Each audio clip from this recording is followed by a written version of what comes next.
Hallelujah. Amen? Ewan ko ba, kinakabahan ako ngayon. Amen. Okay. Ako ay blessed, ayoko ma-stress. 1, 2, 3.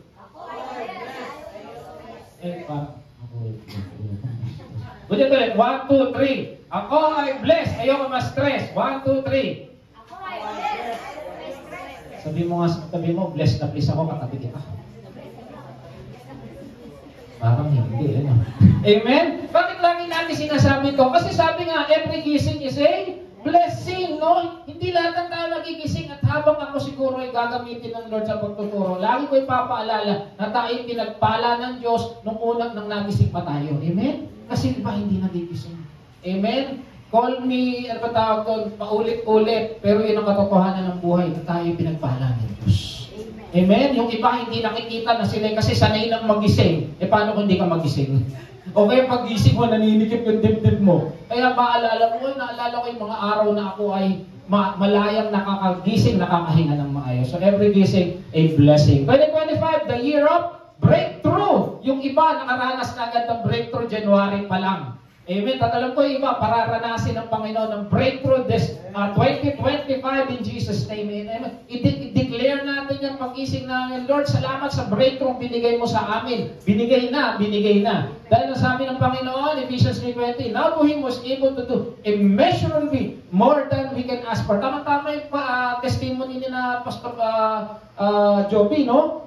More than we could ask for or imagine. Hindi raw nila pinag-pray, pinag-usapan lang nila yung Baguio, Laguna trip. Baguio yung susunod. Amen, no? Hindi mga pinag-pray. Sabi ng Lord, immeasurably all or ask or imagine. Nakalain mo yun, no? Tax-free pa yata yun. Amen, malay nyo, bukas pangalawa, sasakay na tayo ng aeroplano. Amen, kasi ang Panginoon susurpresahin kayo. Basta nasa Panginoon ka, alam niya kailangan mo, alam niya gusto mo. Amen? His word, His power that is work within us. Amen? So yun dapat lagi araw-araw. Kahit may pinagdadaanan, sabi mo, Lord, gulatin mo ko ng biyaya at pagpapala mo ngayon. Amen? Kasi umaga na naman. Magluluto na naman. Amen? So dapat ganun tayo. Okay, let's talk about love. Yan yung team natin for 2025 because this is the year, the month of love. Amen? So yun ang ating topic. At today, sabi dito, ayan, nakita ko lang. Alam niyan, di baling tamad. Oh, tama. Di baling tamad, hindi naman daw pagod. Amen? Sa tingin mo, ito tingin nyo, yung nagsabi niyan, mahal niya sarili niya. Diba? Bakit? Yun yung pag-aaralan natin ngayon. So, di ba laro tamad, hindi ka naman pagod. Pero ang tanong ba, mahal niya yung sarili niya. Amen? Sinagot na ng ating kapatid. Amen? At totoo nagmamahal sa sarili, dapat nabubuhay talaga, tila nag-exist. Kasi ibang tao sa paligid mo, parang zombie. Nakita na ba kayo ng zombie? Huwag niyo akong tignan. Amen, yung zombie, yung bang lakad lang ng lakad, ganun lang ng ganun, pero they don't exist, wala silang buhay. Ang totoong nabubuhay, may buhay. Amen? Kaya nga iba, yung iba na mahal mo sarili mo, dapat hindi ka lang nag-i-exist sa mundo. Hindi yung, bakit ba ako pinanganak? Bakit ba ako nandito? Bakit ito ba asawa ko? Bakit ito ba yung nanay ko? Nagising na ba kayo isang araw na ganun? So yun ang pag-uusapan natin. Title, When You Love Yourself. Pag-aralan muna natin yung pagmamahal sa ating sarili. Because sometimes nakakalimutan natin po. Madalas bigay lang tayo ng bigay. Nakakalimutan natin yung totoong essence ng pagmamahal sa sarili. Ito, napaka-ikli lang na ating verse. Mark 12:30-31. Ang sabi dyan, love the Lord your God with all your heart, with all your soul, with all your mind, with all your strength. Ito, kabisado natin to. Kasi sabi ng Panginoon, mahal mo ako, bumbuo. Yung ikaw, Joby, gusto ko ako. Lahat ako. Lahat ng pagkatao mo, mahal mo ako. Alam natin yun.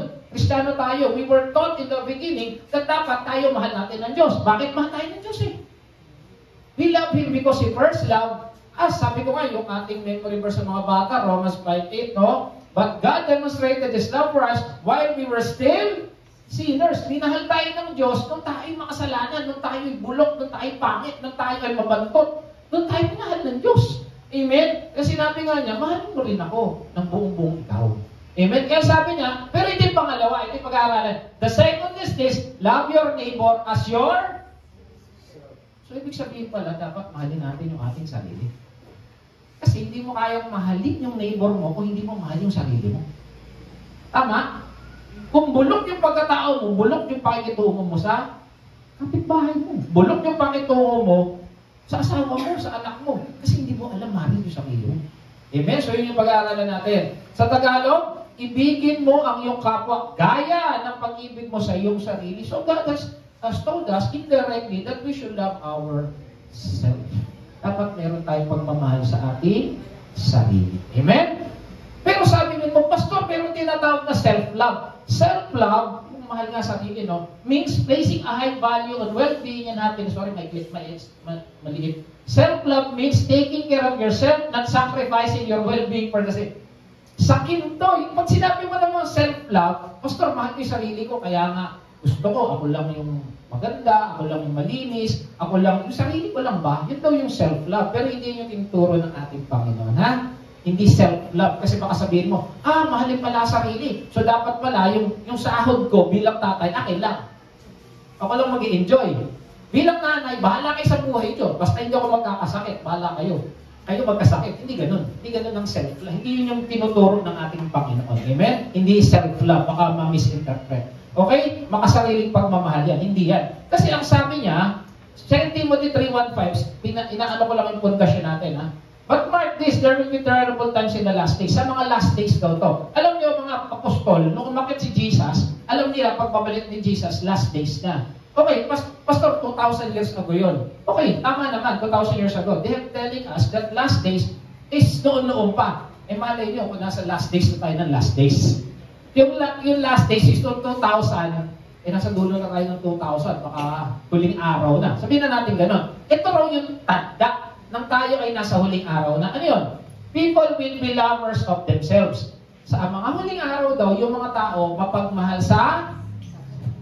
Okay, tignan nyo ha. Tignan nyo kung may kilala kayo ganito. Lovers of money. Mahal ang pera. Boastful. Mayabang. May kilala na ba kayo gano'n? Ito kung tignan. Tinitignan nyo ako. Amen? Okay. Proud. Ano may proud sa Tagalog? Mapagmataas, mapagmalaki. Abusive, mapag-abuso, bully. May kilala ba kayo ng bubuli? Ayan, so yun, last days daw yan sa mga huling araw. Disobedient to their parents. Ayan na, yung mga anak na hindi sumusunod sa magulang. Anak, magugas ng pinggan. Wait lang. Meron naman gano'n. Okay, hindi, wait lang naman daw. Susunod naman, sandali lang. Ungrateful, hindi marunong magpasalamat. Binigyan mo na. Dapat mo na mong bigyan. Diba, halimbawa, magulang ka. Sorry sa mga anak, lahat mo tayo anak, binigyan mo yung anak mo. Ma, bakit mo lang itong binigay? Dapat tumpa. Ganun yung ungrateful, hindi marunong magpasalamat. Without love, ay unholy. Ayaw nila na mag-usapang Diyos. Without love, ang mahal nila, sarili lang nila. Unforgiving, hindi marunong magpatawad. Yung kasalanan ng atin niya, 30 years ago hanggang ngayon, press na press sa kanya. Ganun daw yun. Ano ba? Slanderous. At slanderous. Yung gumagawa ng mga usap-usapan. Tama ba yun? Yung mga naninirang puri. Yun yung slanderous eh. Bakit? Sabi ko, Pastor, napaka-pogi mo. Slanderous. Kasi totoo naman hindi. Okay. Without self-control, yung talagang pag nagmamaneho, talagang o-overtake. Tapos siya pa yung galit. Yun yung mga walang self. Nakaharap na ba kayo nun? Nasa right lane ka, bigla may humaharap sa'yo. Nung binusunahan mo, galit. Yun, mga walang self-control yun. Brutal. Hindi ko na yan, ha? Lovers of good, treacherous, rash, conceited, lovers of pleasure, rather than lovers of God. Ibig sabihin, inuuna ang sarap ng buhay. Tama yung sabi kanina, no? Ibaling tamad, wag lang pag-upo. Mayroon ba kayo kilala ganito? May kilala ba kayo ganito? Kasi kung may mga ganito ng tao, nasa last days na tayo. Amen? Meron na ba tayo kilala ganito? Huwag niyo na sabihin sa akin kung sino. So, yan yung ayaw ng Diyos na ganyang pagmamahal. Pastor, lovers of themselves. Di ba? Sabi mo kanina, dapat mahalin ang sarili. Kaso, ang dulo niyan, rather than God. Kaya unang utos ay mahalin mo ang Diyos. Dapat yung pagmamahal pala natin, nakaangkla sa pagmamahal natin sa Diyos. Hindi yung pagmamahal sa libutan. Yun yung mali, yun yung self-love. Okay, aral na tayo. When you love yourself, being a Christian, number 1. Una, mahal mo ang Diyos. Pag mahal mo ang sarili mo, dapat mahal mo ang Diyos. Sabi mo sa katabi mo, mahal mo ba ang Diyos? Yan. Bakit pagmamahal sa Diyos? Okay. Lahat na nagmamahal, magsabi ng amen. Amen. Amen. Bakit pagmamahal ang una? Kasi, kung wala kang pagmamahal sa puso, bilang tatay, hindi ka magpapagal. Diba? Yung sabihin na natin, yung trabaho ni Brad Iman, umakit sa poste. Tama ba, Brad Iman? Umakit sa poste, nag-ahakatak ng kawad.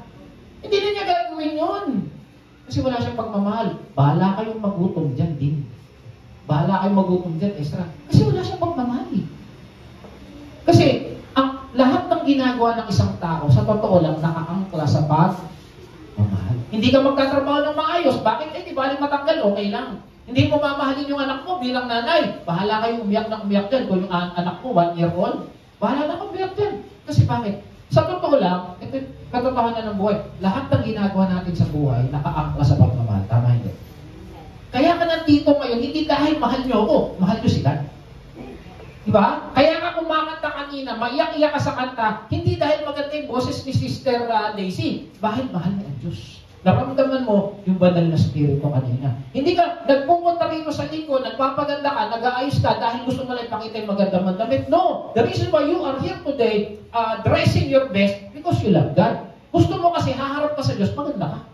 Gusto mo haharap ka sa Diyos, maayos yung personality mo. Amen? Kaya nga, gabi pa lang, excited ka lang pumunta rito. Tama? Bakit? Lahat ng ginagawa natin, nakaangkla sa pagmamahal. Yun yung dahilan. Kung mahal mo talaga ang sarili mo, una sa lahat, mahal mo ang Diyos. Pag mahal mo ang sarili mo, dapat may magmamahal ka sa Diyos sa puso mo. Kasi pati relationship mo, ano ba ba? Goal mo sa buhay, yung work mo, life mo, yung worship mo, kasi nakaangkla sa pagmamahal mo sa Diyos. Tama? Diba? Kasi kung hindi mo mahal ang sarili mo, bahala na kayo sa buhay. Hindi ko naman mahal ang Diyos. Diba? Bahala ka mag-iyak dyan. Hindi na ako magkatrabaho. Diba? Magiging batugan ako kung ikaw yung tatay. Bahala kayo. Bakit? Hindi ka takot sa Diyos eh. Hindi ako magsapunta sa Sunday. Mag-iinom na lang ako. Unahin ko yung sarili ko. Bakit? Mas masarap uminom. Amen? Kaya dapat, una, kung mahal mo talaga sarili mo, mahal mo ang Diyos. Amen? Sabi sa 2 Corinthians 5:14-15, ang pag-ibig ni Kristo ang naghahari sa amin. Tanong, ang pagmamahal ba ni Kristo ang naghahari sa atin? Amen? Dapat yun yung dahilan.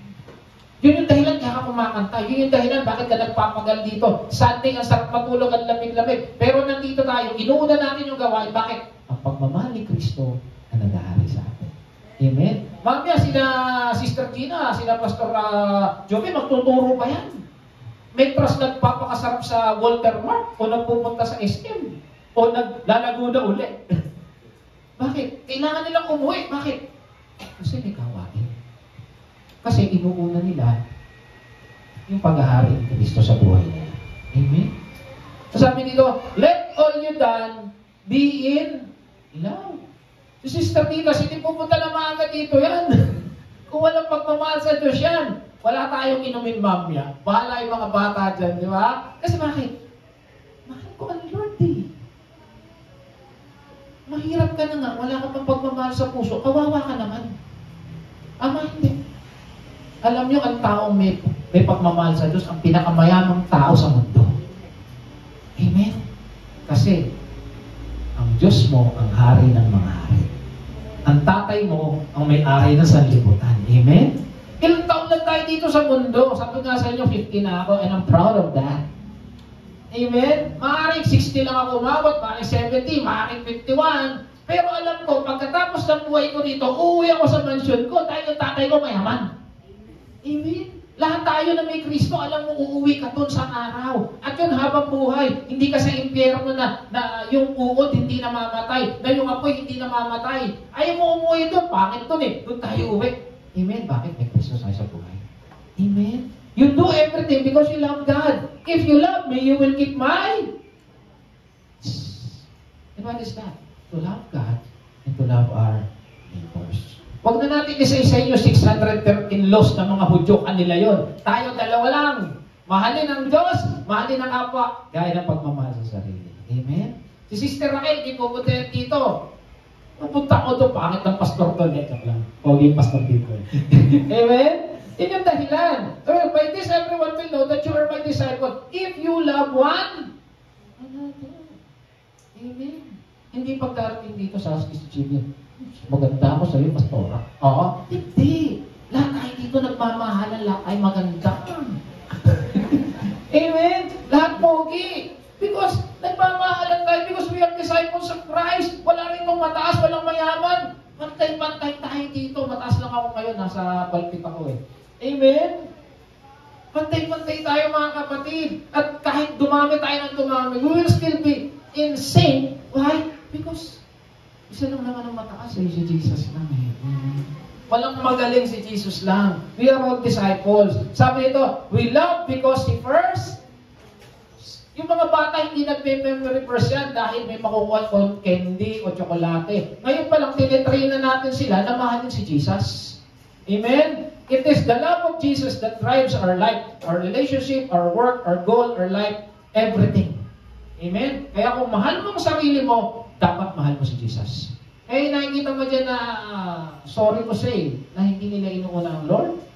Baka hindi nila mahal ang sarili nila. Kasi bakit? Bahala na si Batman. Kawawa naman si Batman, ano? Pag walang pera, bahala na si Batman. O ano na nangyari sa anak ko? Bahala na si Batman. Yung Diyos nila si Batman. Amen? Ang tamang pagmamahal sa sarili, marunong magmahal ng walang kapalit. Isa pa yan. Pag nagmamahal ka, walang kapalit. Parang kanta lang ni Ray Valera yan. Alam niyo yan? Eh, parang kami lang ni Pastor Joby nakakaalam. Sabi sa Pastor Joby, di ko nga rin alam yung Pastor eh. Amen? Yung walang kapalit. Maganda yun. Sabi niya, it is more blessed to give than to. Nagbibigay tayo ng hindi lang naman pera bigayan dito eh. Nakarinig no, bigayan lang. Hindi lang pera bigayan. Oras, pagmamahal, yung pagpapakasakit, hindi lang pera bigayan. Tatandaan natin, sabi ng Panginoon, mas pinagpala ang taong nagbibigay. Ito napatunayan ko na ito, maraming beses na namin ito napatunayan.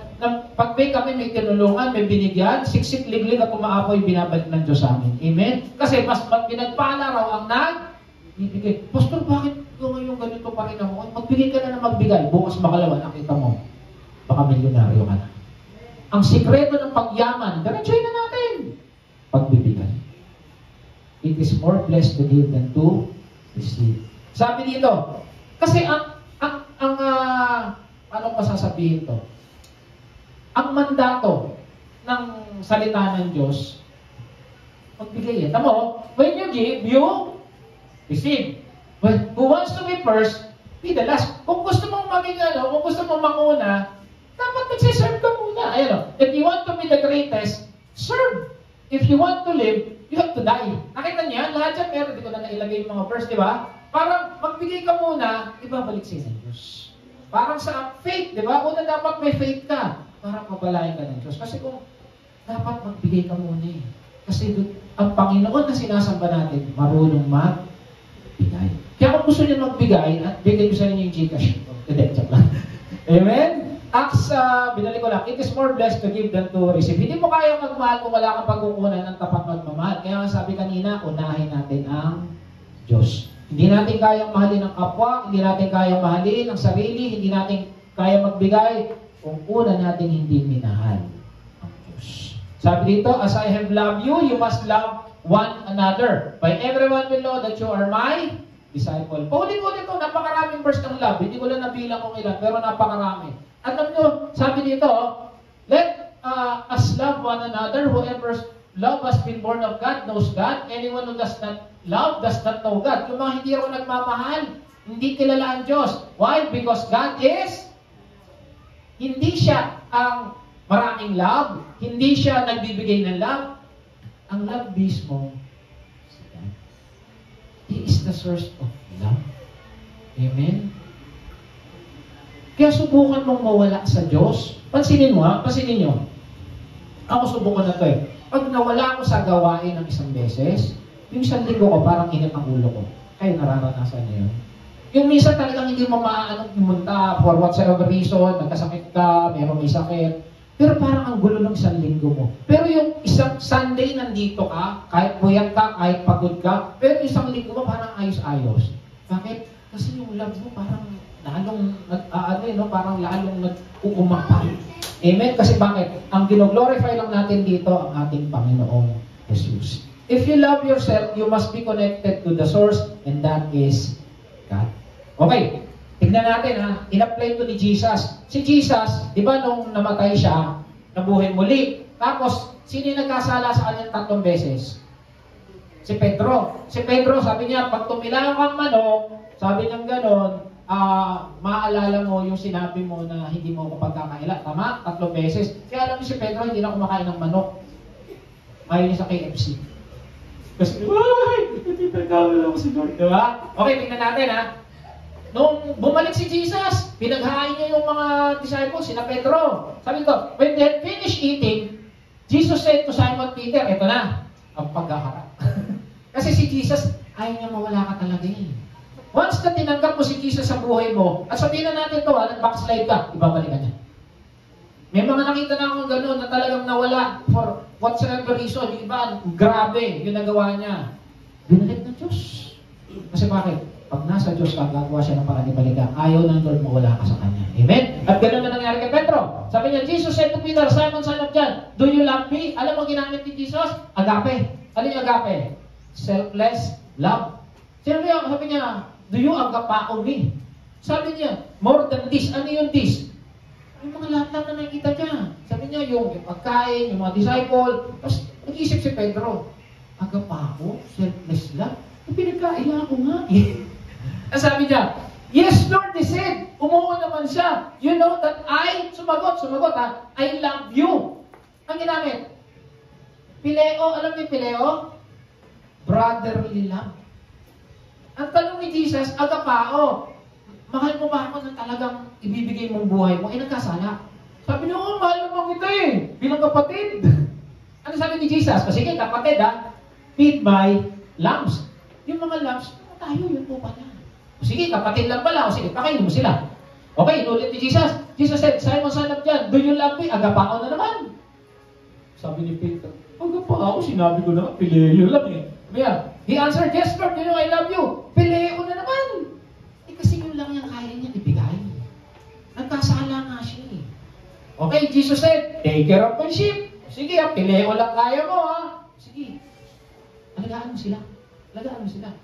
Kaya na yun ang pileo, brotherly. Kasi yung brotherly love, kayang magbigay, kayang tumulong. Tama? Bilang magkakapatid, kaya natin magtulungan. Hindi pa agapao yung agapao, talagang buhay. Inulit na naman, third time, he said to him, Simon, son of John. Ito na. Alam niyo si Jesus, kung ano yung kaya mong ibigay, yun yung hihingi na sa'yo.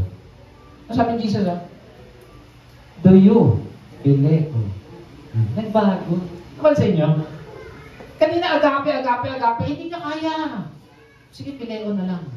Ang sabi niya, Peter was hurt because Jesus asked him third time. Eh kasi third time nga siya. Nagka-problema eh. Do you love me? He said, Lord, you know all things, you know that I love you. Pileo. Pileo lang. O sige na, andyan na nga, inuna ulit, bumalik. Feed my sheep. Alam niyo si Jesus, hindi niya hihingin yung hindi mo kaya ibigay. Amen? Napakabuti ng Diyos kasi alam niya hanggang saan tayo. Bakit? Si Jesus ang may gawa sa atin. Hindi kanya pakakatahin dito kung ang gift mo mag-preach. Hindi kanya pag-preach kung ang kaya mo mag-ayos ng mesa. Alam ng Diyos yung gift natin sa isa't isa, bakit? Siya yung gumawa sa atin. Amen? Yung mga pastor minsan napimilit kasi hindi naman si Diyos eh. Pero si God alam kung ano yung gift. Amen? Alam yung gift. Kung ang gift mo rito, mag-usher lang, okay lang yun. Kasi alam, ang mahalaga, binibigay mo yun kasi mahal mo si Jesus. Amen? Ang tao marunong magmahal sa sarili, nabubuhay dahil sa pagmamahal ng Diyos. Amen? We need love. All we need is love. All we need is katabi mo, tanong mo, marunong ba magmahal? Parang, amen? That's number one. That's because God is love. Pangalawa, kung mahal mo sarili mo, alam mo yung importansya mo. Alam mong importante ka. Tingnan mo ang katabi mo, importante talaga yan. Alam mo yung mission mo, alam mo yung goal mo, alam mo yung importansya mo sa mundo. Ang totoong nagmamahal sa sarili, alam niya ang halaga niya. Alam mo may silbi ka, may purpose ka, may goal ka, dahil walang nilikha ang Diyos na walang silbi. Amen? Lahat tayo nandito may silbi. Lahat tayo dito may purpose. Lahat tayo may goal. Kaya kung mahal mo sarili mo, alam mo may importansya ka. Hindi mo sasabihin na, wala namang kwenta yung buhay. Nakarinig na kayo ng gano'n? Ayoko nang mabuhay. Wala naman akong silbi. Ang totoong nagmamahal sa sarili, alam niya ang halaga niya at siya nabubuhay. Amen? Napakasimple man ng alam mong goal mo, but still, you still have a purpose in life. Amen? Because you love yourself, God has created you as a masterpiece. Ito yung ating tema, di ba? Yung first year natin. Kung hindi ito pagyayabang, baka sabihin mo, talaga si pastor ang yabang kasi may purpose daw siya. Hindi. Hindi yung pagyayabang, kundi kapaki-pakinabang. Amen? Kalabatin yung katip mo, sabihin mo, kapaki-pakinabang ka talaga sa buhay ko. Ang hirap banggitin. Kapaki-pakinabang ka sa buhay ko. Amen? Because God has made us a purpose. Dahil alam mo kung sino ka, sino ang lumalang sa'yo. Hindi ka putok sa buhok ba yun? Hindi ka yung, ano ba yun, yung Big Bang, yung bigla na lang busbong. Pag pinaniwalaan natin yung siyensya, yung katabi mo, putok sa buho yan. Kasi, di ba, Big Bang, sumapog na lang, tapos meron na, may tao. Amen, hindi. Pinaghirapan ka ng Diyos gawin. Sabi nga kanina, no, we are wonderfully made. Amen? Yan pala. I praise you because I'm fearfully and wonderfully made. Your works are wonderful. I know that well. Nahirapan ng Diyos na gawin yung mukhang yan. Tingnan mo nga. Hirap na hirap. Kasi nag-iisa lang yan sa mundo. So God created mankind in His own image. He created them. Male and female, He created them. So ibig sabihin, yung imahe ng katabi mo, imahe ng Diyos siya. Kaya mahirap. Amen? Hindi lang yung just. Pastor, sabi ng nanay ko, dapat daw wala ako kaso ko, nabuo lang ako Kung ang nanay at tatay mo, pati sa mga nanonood, nagkataon ka lang, sabi nung iba, nabutas lang, nakatuloy lang, sa Diyos, walang aksidente. Amen? Hindi ka aksidente sa Diyos. Pinaghirapan ka ng Diyos, pinlano ka ng Diyos. Do you not know that your bodies are the temples of the Holy Spirit? Alam niyo ba yun na yung katawan natin, minsan may mga rebulto, tama? Lahat naman tayo galing doon May mga rebulto. Ang sabi nila, kaya nandito natin sa yun daw imahe ng Diyos sa langit. Kaya sabi, hindi kayang i-contain yung Spirit ng Diyos dyan sa mga rebultong yan. Amen? At kung walang Spirito ng Diyos doon, tingin nyo kaninong Spirito nandun. Kayo na sumagot. Pero, alam niyo, nasa ng Spirito ng Diyos?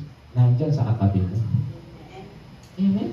You are the temple of the Holy Spirit. Mga kapatid, kaya ingatan niyo yung katawang niya. Huwag kayo nagpupulit sa Korea novela. Tapos gigising kayo, alas 4, natulog kayo, alas 2, pumas po. Si ano, patay na siya. Sino pa yun? Si Barbie Shoe. Yun ba yun? Daming show. Yun ba yun? Nakita ko lang sa YouTube. Amen? Mahal mo ang sarili mo kasi temple of the Holy Spirit. Kaya iniingatan na to, hindi mo inaabuso. Tandaan, huwag abusuhin ng katawan. Ayan para magawa mo ang mission mo. Kumain ng tama, matulog ng tama, mag-exercise, iwasan ng stress. Ito, for we are God's handiwork created in Christ Jesus. Amen? God has ordained us. May mission kasi tayo sa buhay. Hindi tayo just lang. Amen? Hindi. Lang ako? Plain housewife. Kung sa tingin mo, plain housewife ka, sa mata ng Diyos, ambassador kita. Kasi walang ginawa ang Diyos na plain. Sabi nga kanina, you are fearfully and wonderfully made. Nahirapan ng Diyos nang gawin ka, tapos sasabihin mo, plain housewife ka lang. I don't think so. Wow, English ko. Amen? May silbi tayo sa harapan ng Diyos kasi walang taong walang silbi. Kaya, meron pa inutusan pa nga tayo. Hindi ka uutusan ng Diyos kung alam niya hindi mo kaya mong gawin. Sabi, go and make lahat tayo. In-ordain ng Diyos to go and make disciples. The one who loves himself knows his real importance, and it comes from knowing who is God is. Alam mong importante ka kasi alam mo kung sino yung gumawa sa'yo. Amen? And that is Jesus. Amen? Walang pinanganak na aksidente sa mundong ito. Pangatlo, dapat meron kang faith. Ang taong nagmamahal sarili, may pananampalataya. Bakit? Yun yung ugnayan mo sa Diyos eh. Ang Diyos hindi yan para pupuntahan mo lang sa isang kwarto, andyan siya. No. Sabi dito sa, ang totoo nagmamahal sarili, may pananampalataya sa Omega. Kasi hindi naman natin nakikita ang Diyos eh, tama? Buti pa nga silya, nakikita mo, ay uupo ako kasi may silya.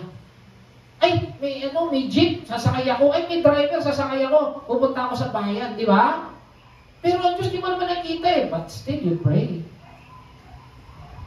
Parang ka naman baliw nun kung nananalangin ka sa isang bagay na alam mong wala. Mag-opening prayer tayo. Mag-pray ako, sino ba kausap ko dito?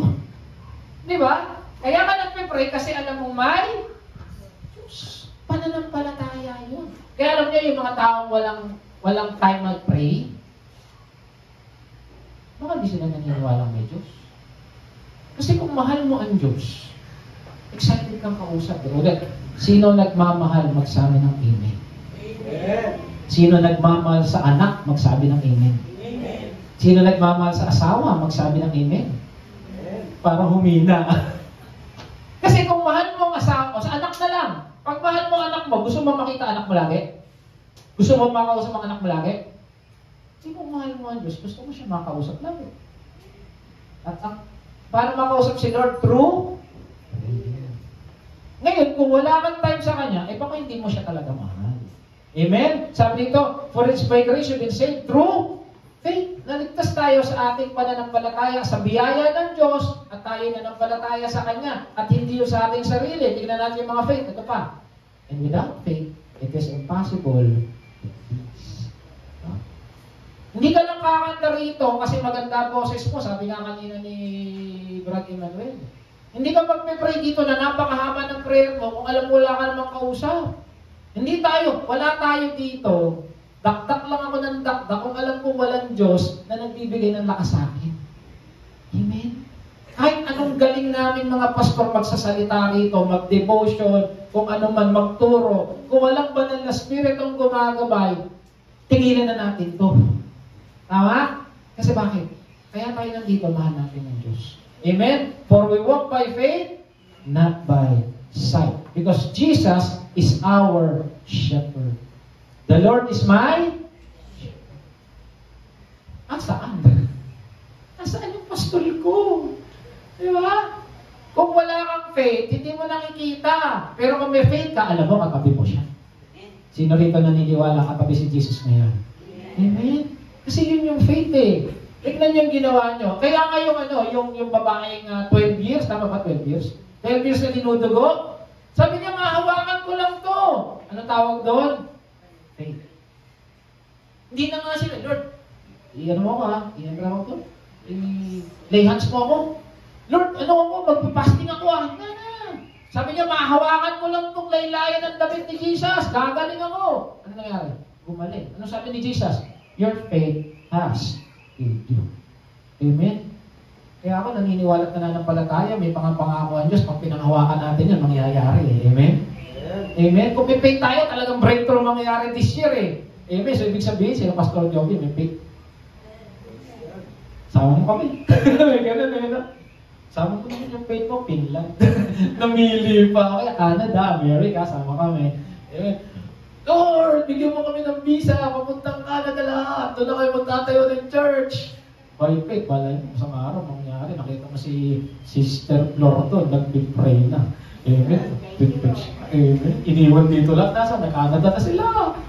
May faith. Amen. Alam mo simple sa Diyos. Nothing is impossible to God. Amen. Alam mo sa Ible. Sabi nito, si Stephen naman full of faith. Ano nangyari sa kanya? Nung binabato na siya, pinapatay na siya, ano sabi niya? I see heaven open. Biro mo, pinapatay na siya sa pananampalataya niya, nakikita pa niya langit. Kung ikaw kaya yung binabato, nasasaktan ka na, tigilan niyo mo, lalapas kasi ano. Diba? Ganun. Pero siya hindi. Ang nakikita niya Diyos. Kasi may faith siya sa puso. Amen? Ano nangyari niya? Mga kapatid siya, Lord Jesus, receive my spirit. In His dying breath, hindi niya sinabing, tamang kayo ng itlog. Sinusumpa ako kayo. Hindi ganun ang sabi niya. Lord, uwi na ako. Diba? Ang taong mamamatay na may Kristo, pag mamamatay yan, Lord, Sunduin mo na ako. Amen? Nakikita mo, mga anak, uwi na ako, andito na sundo ko. Nakilabot. Amen? Hindi si kamakaya na sundo, Si Jesus na sumusundo sa atin. Di ba sabi niya sa John, I come back to prepare, I go to prepare a place for you.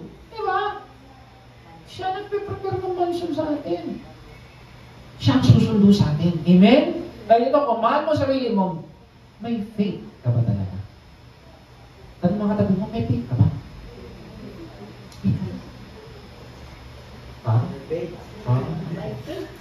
May faith, sabi ni Pastor Joby, ang anak namin, pangapat, faith ang pangalan.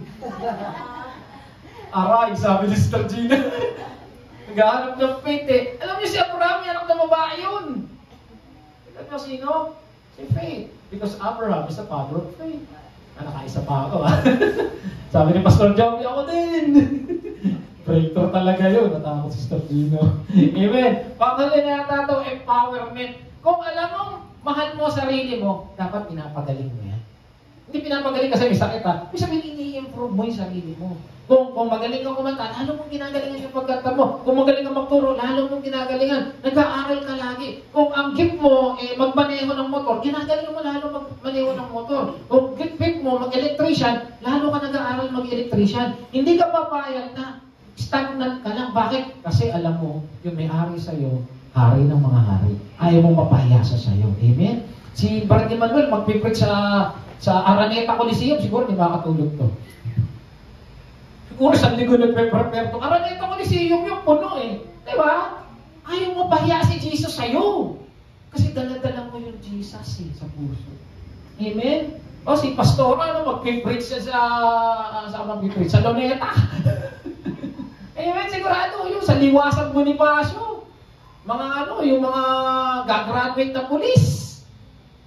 Sa bagay, nung nagkatulo sa mga pulis, di makatulog Siyempre, bakit? Gagamitin ka ng Lord. Ako kagabi, di makatulog Baka pa hindi ako makatulog. Sige, gagamitin ka ng Lord Alam niyo, wala sa dami o konti na makikinig sa'yo. Nandun yan kung sino yung alam mo nasa harapan mong nanonood sa'yo. Si Jesus. Ayaw mong mapaya. Amen? Ang totoo na nagmamahal sa sarili, pinapalakas ang sarili. Physically, mentally, and spiritually, lahat. Hindi mo pinamamayaan yan. Sabi dito sa 1 Timothy 4:8, physical training is some value. So, ibig sabihin, gusto rin ng Lord, nag-exercise ka. Amen? Galaw-galaw din. Kasi nga, palakpak tayo sa bagsak. 1, 2, 3. Isman, sumobra. Amen? Amen? Dapat ganun. Galaw-galaw din. Hindi pwedeng tulog-tulog lang. Sabi dito, ito maliit.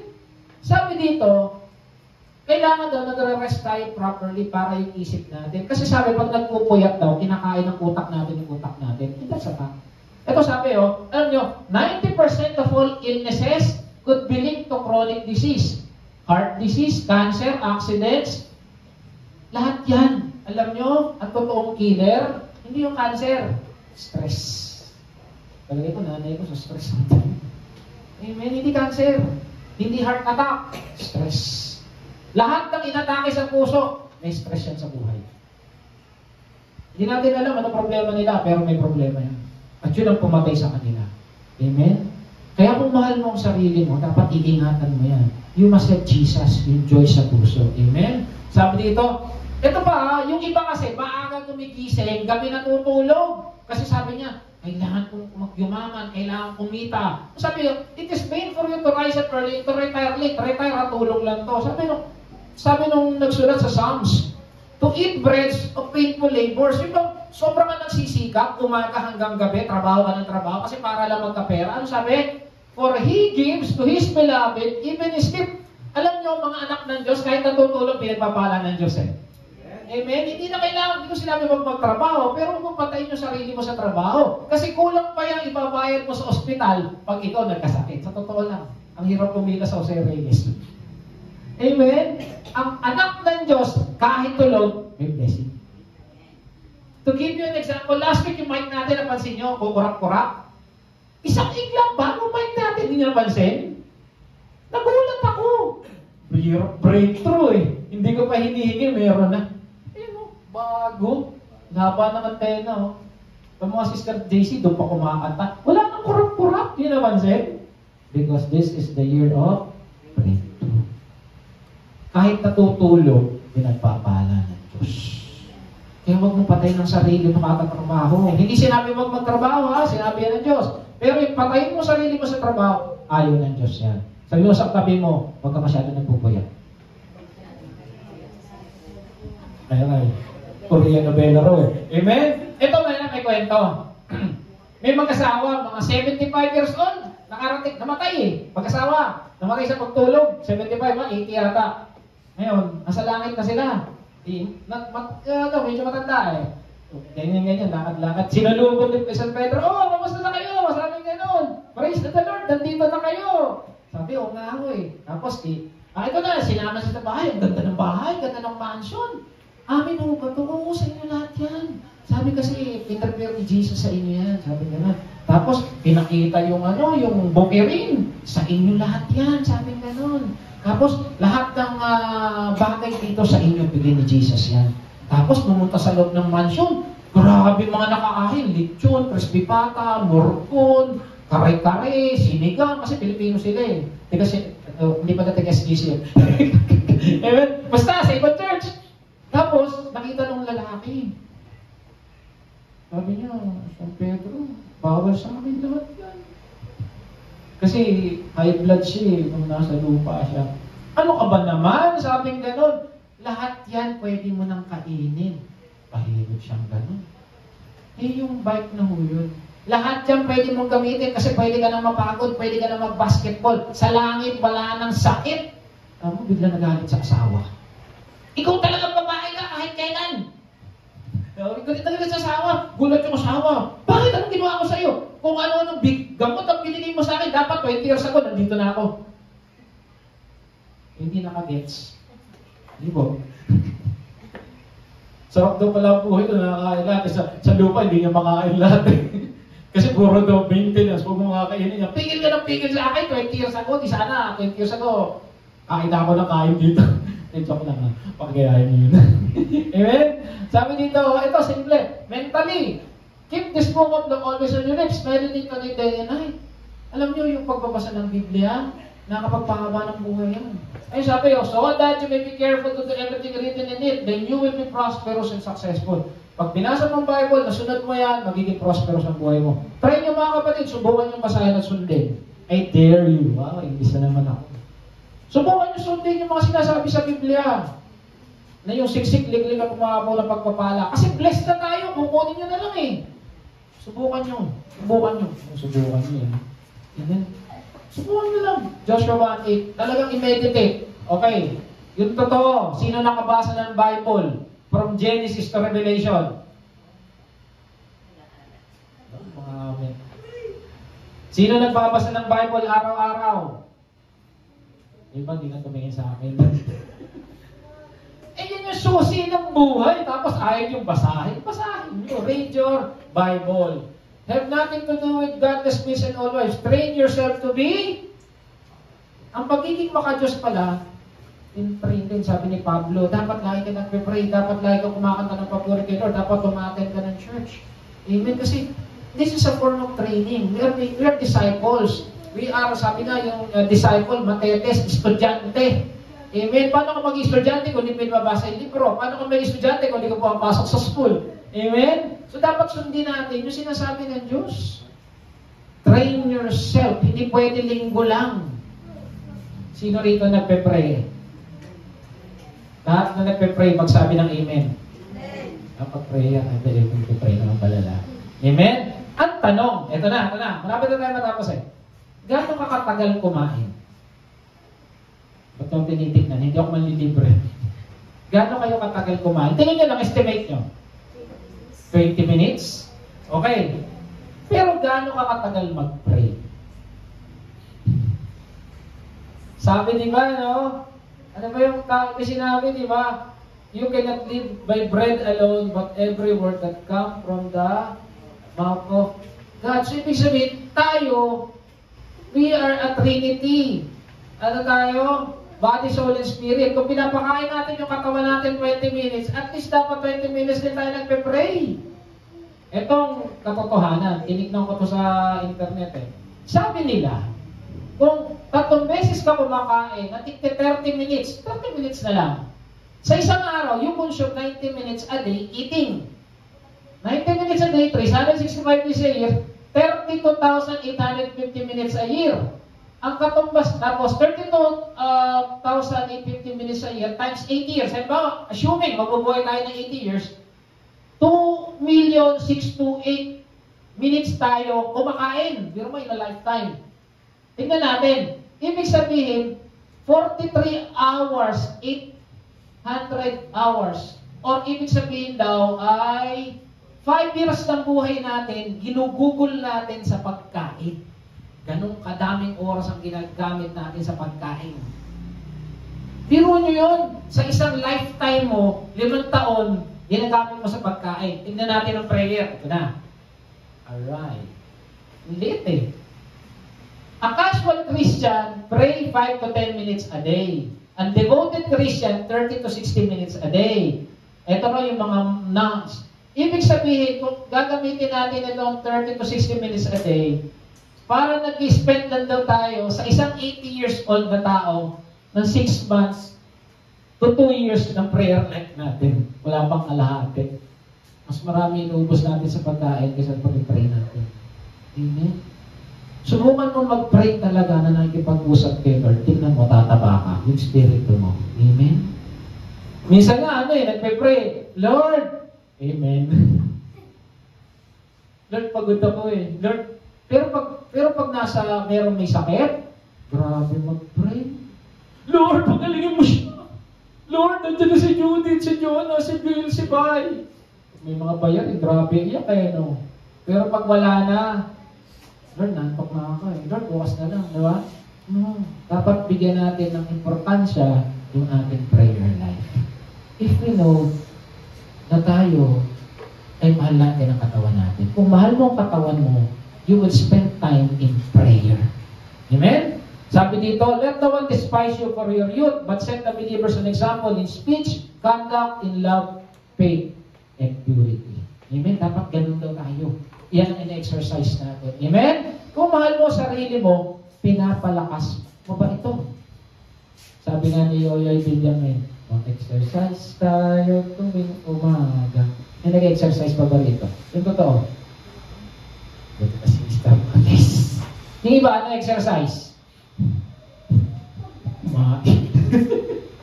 Amen? Okay, summary. Kung mahal mo sarili mo, una, you must have a love of God. Pangalawa, importante ka. Alam mo yung importansya mo sa buhay, may silbi ka. Tingnan magkatabi mo, mukha ba may silbi yan? Amen. Pangatlo, may pananampalataya ka sa Diyos kasi yun yung ugnayan natin sa Diyos eh. Ang tao nagmamahal sarili, may ugnayan sa Diyos, hindi ugnayan sa kapitbahay. Amen? Hindi ugnayan mo kani-kanino.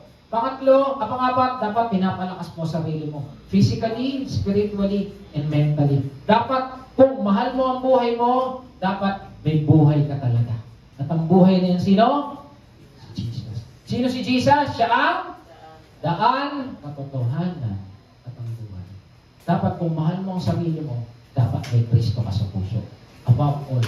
Amen? Jesus answered, I'm the way, the truth, and the life. No one comes to the Father except for me. Alam niyo sa totoo lang, ang pinaka-sensible thing na gagawin ng isang tao habang nabubuhay siya, ang tanggapin si Kristo sa buhay niya. Lahat naman kasi tayo dadaan sa pagsubok. Tama, hindi. Pero kawawa ka pag dumaan ka sa pagsubok na walang Kristo sa buhay mo. At least may Kristo ka. Eh paano kung wala kang Kristo, dumaan ka pagsubok, kawawa ka. At least ikaw, dumadaan sa pagsubok, alam mo, may Jesus kang kakapitan. Sabi nga kanina ng kanta, mga pangako mo, panghahawakan mo. Eh paano kung wala kang Kristo? Ano panghahawakan mo? Si San Miguel. Si Mare, si Pare, si Mayor, si Barangay Captain. Eh paano kung sila rin may problema? Paano ka? Amen? Kaya ang pinakamagandang bagay na kaya mo magawin sa buhay mo, hawakan mo ang pagmamahal ni Kristo. Amen? Meron siyang storya bago tayo magtapos. Ito yung storya ni Otto Corning. Totoo nangyari ito. Isa siyang misyonaryo, batang misyonaryo sa Papua New Guinea. Ngayon, alam niyo itong mga tiga Papua New Guinea, parang Pilipino, nagsampay siya ng damit. Nawala. Nagpunta siya sa palengke. So, nagtitinda ng isda. Tapos, minsan, yung tsinelas niya, nawala. Nakita niya yung bata tumatakbo, so yung tsinelas niya. Hindi niya makuha. Tapos, hinihingi niya, hindi, akin na to eh. Lagi siyang nawawalan. Ngayon, ginawa na lang niya, nagpa-Bible study pa rin siya, pero kung hindi pupunta, kasi raw, para daw siya laging galit. Paano ko naman magagalit? Tinanakawang ka. Tapos, nagtanim siya ng pineapple. Ngayon, alam nyo, yung pineapple, pag nahihinog na, di ba, sarap niya, manamis-namis. Di, sabi niya, bukas aanihin ko na to kasi mahinog-hinog na eh. Pagpunta niya ron, wala. Ano gagawin mo? Tapos yung kapitbahay mo, nakita mo sa ano nila, may pineapple. Alam mo, kanino galing yun? Inis na inis siya, umuwi siya, bumalik siya sa kanyang seminaryo. Sabi niya, yung walang pumunta ng Papua New Guinea, mga magdanakawan tao dun, sumasama lang po loob ko. Sabi niya gano'n. Sabi nung mentor niya, kanino ba yung gamit mo? Sa'yo o kay Lord? Kay Lord. Yung mga tanim mo, kanino? Kay Lord. Kanino? Sa'yo o kay Lord? Kay Lord. Bakit ka lang pupunta doon? Para ba sa sarili mo o para kay Lord? Kay Lord. Dapat kahit may nakikinig o wala, nagtuturo ka. Dapat kahit tinanakawan ka, hayaan mo, hindi naman sa'yo, kay Lord yun. Kaya pagbalik niya, masaya na siya. Napagalitan eh. Napagalitan ng pastor. Tanim pa rin siya, tanim. Tapos turo pa rin siya, turo. Kahit isa, dalawa lang mati. Nagpa-Bible study pa rin siya sa mga bata. Ang saya na niya eh. Nakita ng mga tao. Ngayon, yung mga tao, nagpupuntahan na kasi hindi na siya galit. Hindi na siya gustong mamalo. Pupunta na. Tapos, yung pa rin, nawawala pa rin yung pineapple. Eh di, dumami. Tapos sabi niya, Oto. Sabi niya, bakit parang masaya-saya mo ngayon? Tsaka parang hindi ka nagalit pag nawawalan ka ng pineapple. Tinanong talaga siya. Di naman akin yun eh. Sabi niya gano'n, ha? Di ba ikaw nagtanim? Oo. Ikaw nagtanim eh. Bakit di ka nagagalit pag nawala yung pineapple? Di akin yun. Kanino yun? Kay Lord. Tinginan ngayon yung mga tagapapalugini. Ay, kaya pala sumasakit yung tiyan namin. Alam niyo, hindi niyo pwedeng nakawin si Lord. Ayun, mula nun, lumaki yung Christian community sa Papua New Guinea. Bakit? Masaya siya. May buhay siya, naglilingkod kay Lord. Amen? Ikaw, masaya ka bang naglilingkod kay Lord? Sige, tayo na po tayo, palakpakan natin natin.